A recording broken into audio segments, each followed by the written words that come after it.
Breaking news में बड़ी खबर सामने आ रही है। दिल्ली में बीजेपी नेताओं की अहम बैठक हो रही है, जिसकी नेतृत्व केंद्रीय गृह मंत्री अमित शाह कर रहे हैं। साथ ही साथ चुनावों की रणनीति के लिए ये बैठक बुलाई गई है। इस मामले में ज्यादा अपडेट के लिए मेरे साथ मेरे सहयोगी नवेंदु जी मौजूद हैं। सर, केंद्रीय गृह मंत्री की अध्यक्षता में ये बैठक बुलाई गई है, जिसमें चुनावों को लेकर मंथन होगा। जी हाँ, बिहार विधानसभा चुनाव को लेकर ये अहम बैठक है दिल्ली में, जिसकी अध्यक्षता अमित शाह खुद कर रहे हैं, क्योंकि बीजेपी की जो पूरी स्ट्रेटेजी बनाते हैं वो अमित शाह ही हैं।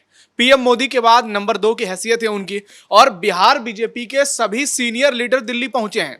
दोनों डिप्टी सीएम सम्राट चौधरी विजय सिन्हा हैं, प्रदेश अध्यक्ष दिलीप जायसवाल हैं, बिहार के प्रभारी विनोद तावड़े इस बैठक में मौजूद हैं, सतीश चंद्र दुबे केंद्रीय मंत्री हैं, गिरिराज सिंह हैं, वो भी केंद्रीय मंत्री हैं। ये तमाम बड़े चेहरे इस बैठक में शामिल हैं।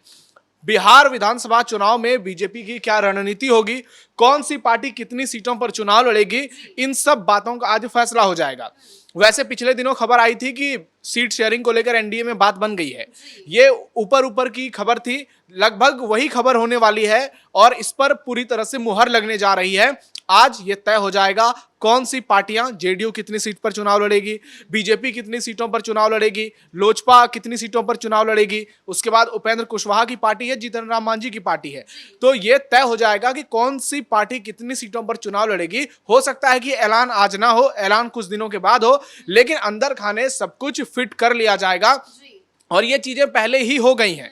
ऐसे में अमित शाह की पूरी रणनीति है कि बिहार के तमाम नेताओं से ग्राउंड जीरो के सभी रिपोर्ट लिए जाएं। क्या स्थिति है, लोगों में किस मुद्दे को लेकर सबसे ज्यादा बातचीत हो रही है। बात वही है, 4 सितंबर को बिहार बंद भी बुला दिया गया है और अब ऐसे अचानक बैठक हो रही है चुनावों को लेकर, तो ये मामला पूरी तरह बिहार में आगामी चुनावों पर असर डालने वाला है। बिल्कुल, ये उसी चुनाव को लेकर ही ये पूरा बैठक है। 4 सितंबर कल बिहार बंद का आह्वान किया एनडीए ने। 7 बजे से 12 बजे तक एनडीए के कार्यकर्ता, नेता, तमाम बड़े दिग्गज नेता जो हैं इस प्रदर्शन में शामिल होंगे। और इसका एक ही कारण है कि पीएम मोदी की मां को जिस तरीके की गालियां दी गई महागठबंधन के कार्यकर्ताओं की ओर से, उसे लेकर एनडीए हल्ला बोल कर रहा है। और ये अब चुनाव का सबसे बड़ा मुद्दा बन गया है बिहार में, क्योंकि पीएम मोदी ने कल जब बिहार की महिलाओं को संबोधित किया तो उन्होंने एक एक करके लोगों से उस तरह से कनेक्ट करने की कोशिश की कि जैसे महिला सम्मान एनडीए के लिए सबसे बड़ा मुद्दा रहा है। नीतीश कुमार महिलाओं की पहली पसंद है बिहार में। आप देखिए पिछले कई चुनाव में तो बिहार में जो वोटर टर्नआउट है वो एनडीए के लिए बहुत ज्यादा है महिलाओं का। वैसे भी पुरुष से 10% ज्यादा वोट महिलाएं करती है। हालांकि लोग ये कारण बताते हैं कि बिहार में ज्यादा लोग जो है वो बाहर रहते हैं, तो उनके परिवार घर में रहते हैं, तो इसलिए महिलाओं की वोटिंग ज्यादा होती है। लेकिन जिस तरह से नीतीश कुमार ने अपने शासन काल में महिलाओं को एक मैसेज दिया है कि उनकी सरकार में महिलाएं सुरक्षित हैं, उनकी सरकार में महिलाओं का विकास हो रहा है, महिलाओं का उत्थान हो रहा है, कैसे उनको हर सेक्टर में आगे बढ़ाया जा रहा है, तो इनसे महिलाओं में ये साफ साफ मैसेज गया है कि उनके लिए अगर कोई बेस्ट है तो वो नीतीश कुमार है।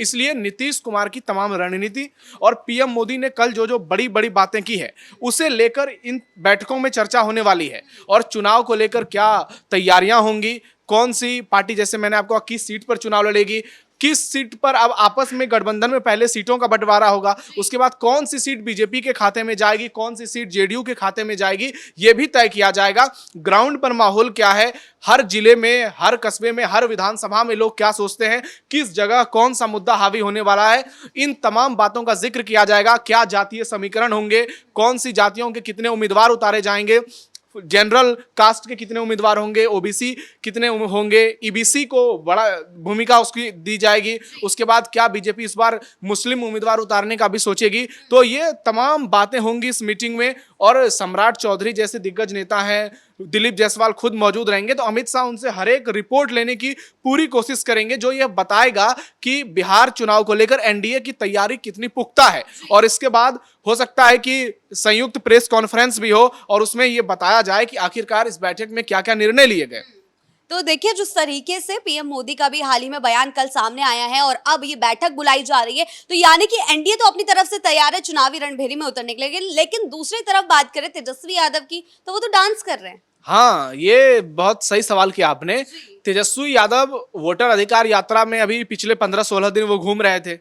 बिहार की जनता उनसे निराश है, उनसे सवाल पूछ रही है कि भाई आपका मुद्दा क्या है, आपका विजन क्या है, आप किस मुद्दे को लेकर चुनाव में उतर रहे हैं।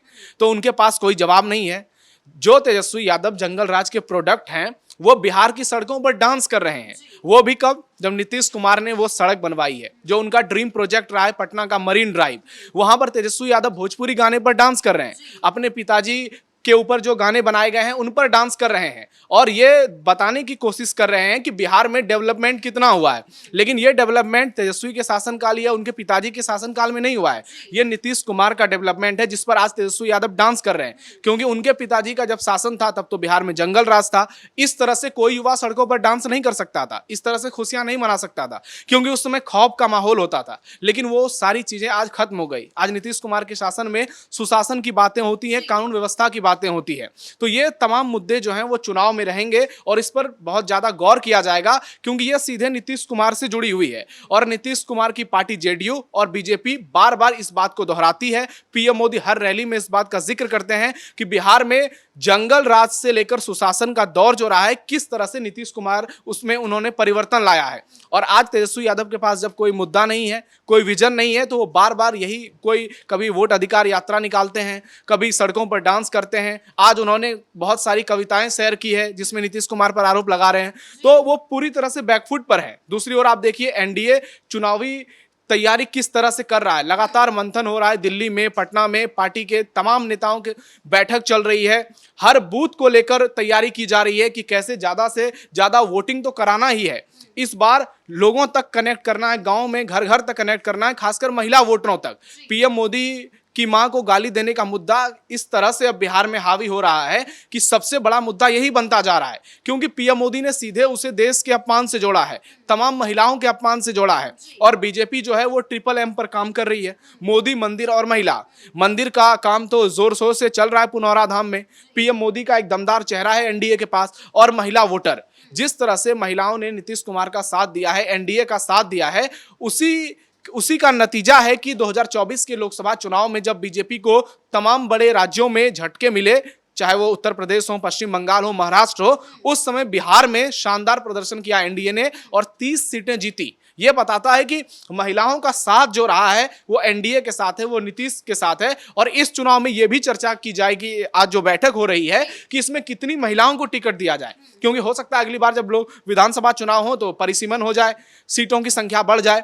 लेकिन इस बार ये मामला बहुत इंपॉर्टेंट होने वाला है। बीजेपी और जेडीयू कोशिश करेगी कि ज्यादा से ज्यादा महिला उम्मीदवारों को इस बार मैदान में उतारा जाए, ताकि एक संदेश दिया जाए लोगों में कि हमारे लिए बेटा हो या बेटी, महिला हो या पुरुष, एक समान है और हम सबके विकास के लिए काम करते हैं। ना सिर्फ आरजेडी और कांग्रेस की तरह नहीं कि सिर्फ हम महिला सम्मान की बातें करते हैं और हमारी रैलियों में गाली गलौज की जाती है। एक और एनडीए सरकार जो है लगातार अपने चुनावी मुद्दे जो है जनता के सामने पेश कर रही है, दूसरी ओर अभी तेजस्वी की तरफ से कोई भी ऐसा मुद्दा पेश नहीं किया गया है। यानी कि अहम बैठकें जो हैं बीजेपी नेता लगातार कर रहे हैं, जेडीयू की तरफ से बैठकें हो रही है, लेकिन तेजस्वी यानी कि महागठबंधन में अभी ऐसा कुछ देखा नहीं गया है। उसकी वजह राहुल गांधी हैं। उन्होंने जिस तरह से पिछले 15-16 दिनों में बिहार महागठबंधन के सारे मुद्दे हाईजैक कर लिए हैं और सिर्फ वोट चोरी का मुद्दा वो लेकर के पूरे बिहार में घूमे, उसका क्या असर है? उसका असर जीरो है। कहीं भी बहुत ज्यादा ऐसी भीड़ नहीं आई। अंतिम दिन वो गांधी मैदान तक में रैली नहीं कर पाए, क्योंकि उनको पता है कि उनके साथ पब्लिक कनेक्ट नहीं है। सिर्फ एमवाई समीकरण से वो चुनाव नहीं जीत सकते। उसमें भी यादवों में एक आबादी है जो एनडीए के साथ जाती है, और इस बार भी बहुत से सियासी दिग्गजों का मानना है कि यादव जाति जो है वो बीजेपी के साथ आएगी, जेडीयू के साथ आएगी, एनडीए के साथ आएगी। तो तेजस्वी यादव जो तुष्टीकरण की सियासत कर रहे हैं, वक्फ कानून को लेकर उन्होंने जिस तरह से पटना में हंगामा किया था, तो जनता इस बात को समझती है। उन लोगों को पता है कि इनके पास कोई मुद्दा नहीं है। ये बार बार दावे भले ही दुनिया भर के कर लें, लेकिन ये जब काम करने की बारी आती है तो ये सिर्फ और सिर्फ बातें करते हैं, ये काम नहीं करते हैं। अगर नीतीश कुमार के शासन को देखा जाए तो नीतीश बार बार नौकरियां देने की बात कर रहे हैं, लेकिन दूसरी ओर तेजस्वी भी दावा करते हैं कि मेरी सरकार थी, मैंने 5 लाख सरकारी नौकरी दी। तो ये तो आम लोग भी समझते हैं कि एक सीएम के रहते कैसे कोई डिप्टी सीएम या उसके नीचे का मंत्री बड़े बड़े फैसले इस तरह से ले सकते हैं। तो लोगों को पता है कि नीतीश कुमार का विजन क्या है। उन्होंने कहा है कि 25 से 30 हम लोग 1 करोड़ सरकारी नौकरियां देंगे, और वो बार बार इस बात को लेकर हुंकार भर रहे हैं कि बिहार में सबसे ज्यादा नौकरियां दी गई, रोजगार के नए अवसर बनाए गए, उनकी सरकार में सड़कों की व्यवस्था बहुत दुरुस्त हुई, बिजली पानी की समस्याओं का समाधान हुआ है, लड़कियां स्कूल जाने लगी हैं, उन्हें तमाम फैसिलिटीज मिल रही हैं, और पिछले कुछ समय में जिस तरह से बड़े बड़े निर्णय लिए गए, तो वो सब बहुत बड़ा मुद्दा बन रहा है बिहार में, और इन तमाम बातों को लेकर चर्चा होगी आज की बैठक में। उसके बाद एनडीए एक फाइनल ब्लूप्रिंट के साथ आएगा कि चुनाव में हमें सबसे ज्यादा किस मुद्दे पर बात करना है। क्या वो नीतीश कुमार का कानून व्यवस्था होगा, या फिर महिलाओं को लेकर वो जो तमाम स्कीम चला रहे हैं, क्या हिंदुत्व के मुद्दे के साथ हम बिहार में आगे बढ़ सकते हैं, क्योंकि बिहार में जातियों का पेच जो है वो राजनीतिक दलों के लिए एक सिरदर्द है। आप सीधे तौर पर वहां पर धर्म का एंगल नहीं ला सकते। हाँ, कुछ सीमांचल के कुछ इलाके हैं जहां पर पोलराइजेशन होता है, तो वहां पर एनडीए को फायदा होता है। तो तमाम बातों पर आज चर्चा होगी। अमित शाह एक एक जगह का रिपोर्ट लेंगे, और फिर आज की बैठक से बहुत कुछ निकलने वाला है जो ये तय करेगा कि बिहार विधानसभा चुनाव 2025 में एनडीए का रुख क्या है। जी, बहुत बहुत धन्यवाद आपका इन तमाम जानकारियों के लिए। तो जिस तरीके से आज बैठक आयोजित की गई है केंद्रीय गृह मंत्री अमित शाह की अध्यक्षता में, तो आगे चलकर क्या कुछ होता है ये देखने वाली बात होगी, क्योंकि इस बैठक में चुनाव की रणनीति के लिए गहन मंथन किया जाएगा। आगे के जो भी प्रतिक्रिया सामने आएगी उस पर हमारी नजर जो है बनी रहेगी। ब्रेकिंग न्यूज में फिलहाल इतना ही। कैमरा पर्सन कुणाल के साथ मैं शिवानी रतूड़ी, कैपिटल टीवी बिहार।